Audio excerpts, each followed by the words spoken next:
Hey Falcons, this is Charles Hall, your PBIS in-school coach here at 71st High School. I wanted to go ahead and hit you guys with some information that it's already been put out before. I sent this to you guys at the beginning of the school year, but I wanted to um, go pretty much reintroduce, or for those that haven't been here or brand new, and actually show, or whatever you want to call it, show people, everybody, this all over again to make sure we're following our discipline flow chart when it comes to discipline here at 71st. Looking at some of the stuff and the documents that we have for like discipline and the discipline referral sheets and everything. We have some that are doing well with actually writing people up, and there's some that are just some things that we can actually handle in our classrooms that we need to actually deal with. So I'm going to go through this discipline flow chart real quick with you guys so that you can kind of see and understand what's going on. And at our PBIS meeting, county meeting, I found out also that they want us to have this displayed in our classrooms. So along with the PBIS matrix that I've sent out to you guys, also we need to post these in our classroom, the discipline flow chart also, so that it can be seen and so that people know that we actually have one when they come around in the check. So first off, excuse me, these are some of the things that we actually need to be able to focus on and understand. When it comes to our students' behavior, there's certain ones that are teacher managed, and then there's some that are office managed. So, for example, like a verbal outburst, like student makes a verbal outburst in class. That is not something that you just write a kid up for and just send them to the office with a discipline referral. That's not something that's going to actually be taken by the administration as something serious, and they're going to send them back to you and say, I talked to them, I counseled them, some of that sort. The same thing goes for food and drink, minor verbal conflicts. So like minor things like where they might say something to a student or might say something to each other, but it's not necessarily getting to like a major fight or something that goes back and forth, taunting each other or something of that sort where it gets loud. Um, Pretty much something that's off task, when their students are off task, pretty much that's something that you deal with.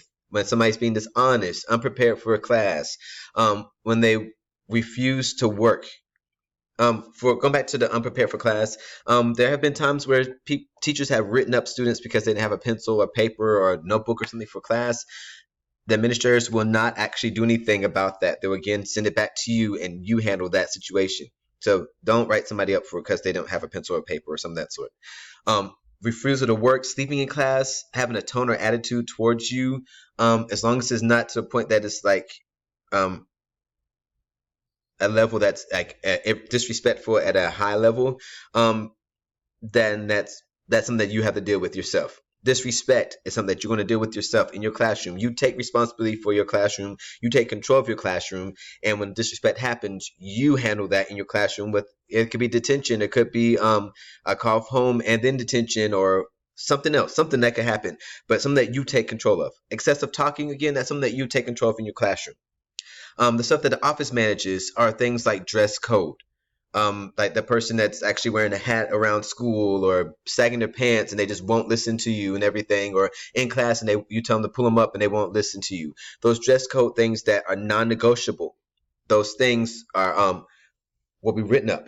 Electronic devices. Again, if somebody has a phone out and you tell them to give it to you and they refuse, you take that phone, or if they refuse to give it to you, you call the administrator and the administrator come down and get that phone. There is no leniency on that part. Truancy, skipping, chronic repetitive minor infractions that continue to happen, that you've called a parent and you've done all the different steps that we're going to talk about later on to actually curtail that. Pretty much you, after you've done all those steps, then you write the person up. For bullying, that's automatic write up. Foul language, automatic write up. Don't have that in your classroom. Verbal aggression, physical aggression, drugs, alcohol, fighting, gambling, vandalism, weapons. Those are things that are immediate, like especially those red ones. They're immediate, that you actually write up and you get down to the office immediately, because that's something that we cannot play around with. Now, with that, when it's the teacher managed, the administrator administer appropriate classroom-based consequences. So that means like you give detention, you talk to the student, you call parents, you do things inside the classroom to make sure that this behavior stops. So if it does stop, make sure you you document the interventions that you did. to show that this is what happened, this is your interventions, so that if somebody ever comes back and says, well, this child was doing this in your classroom, and then they said they've always done this, you have documentation of what you have done to try to back up why things have happened and what you've done to stop that from happening. Going on, if something does not, if like the actual behavior does not stop, then we're going to follow these 4 steps right here. So first off, use proximity control. Um, you can say use a reminder card, or just make sure you remind them and constantly tell them, or you let them know ahead of time, okay, this is what's going on. Okay, you've done this again. At this point, if you do not stop it, something's going to happen. Give that verbal warning. Call the parent. Before you write anybody up, make sure you have called the parent. Even if you do write somebody up, call the parent first to make sure they know. And then the write-up will be there and everything. And then after all this has happened, you've even done detention. Like you can throw a detention in there too, like a number 5, and then number 6 could be like administrative referral. These are the steps that we need to go ahead and hit, so that way, if you have all of these steps taking place, the administrators can actually back you up even better. It's not just one of those things of they're talking in class and 2 days in a row they're talking in class and you're tired of it and you just write them up. Have these different steps taken care of, written out, so that they can know what interventions and consequences that you've given them. And then if those things don't work, then write them up. So here, again, if it doesn't work, if things don't work, have a conference with the student, reinforce the expectations. Well, if these steps have happened, go through those steps. If they haven't happened, if they haven't happened, go through the steps.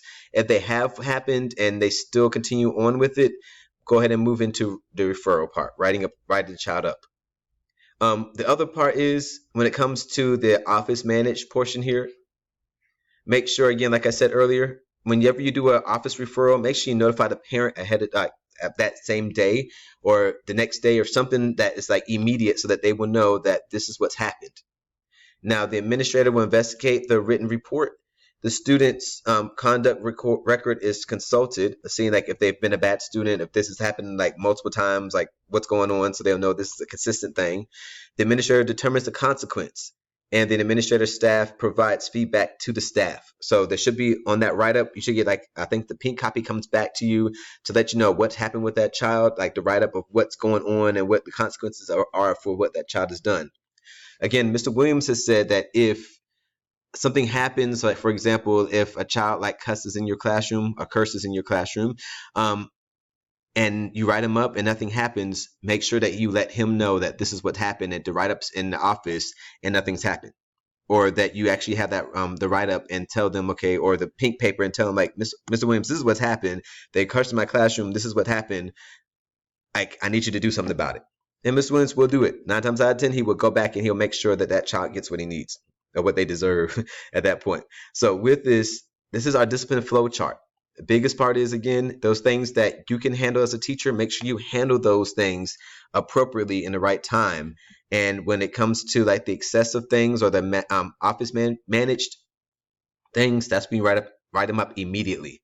So the biggest part is you take control of your classroom. This is your classroom. Do whatever you feel like you need to do to make sure you can handle the behavior, handle it correctly, do it right.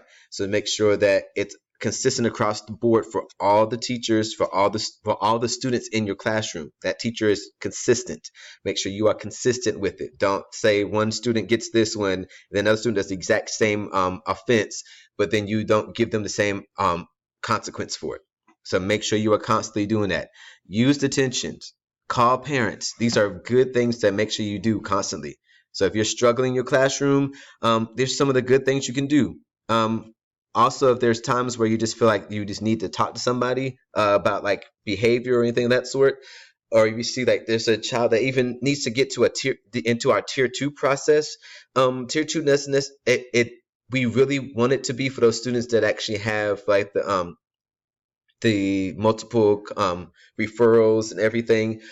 We want them to be the ones that actually are part of tier 2, but also there's other programs that we have, like the one that was generally formerly gentlemen of distinction, you can actually try to see if you can get some of them to go through that program and or go and work with those students, or the women of class. You can kind of see if there's women in there that Miss Bradley and Mr. Fulton will let you have people go, like their people go and mentor those guys and those girls. So here, that's again, this is a discipline flow chart. Look at it, make sure you understand what's going on, and post it in your classroom. So I know this was a long video. Sorry about that. I'm trying to keep it short, but just make sure that you guys already know this is our discipline flow chart, and make sure that we are following it. All right, make good choices. See you guys later.